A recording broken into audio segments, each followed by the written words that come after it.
You ask Tiger to solve. This deals with linear equations with one unknown. The final result is v=4. Let's solve it step by step.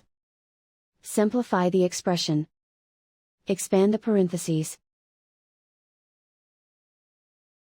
Simplify the arithmetic. Group like terms.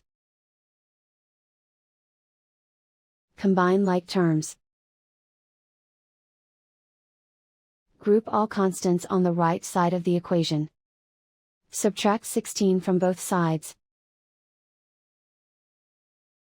Simplify the arithmetic.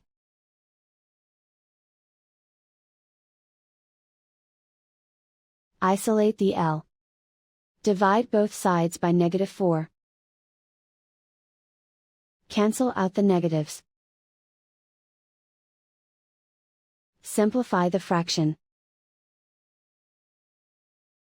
Cancel out the negatives. Find the greatest common factor of the numerator and denominator.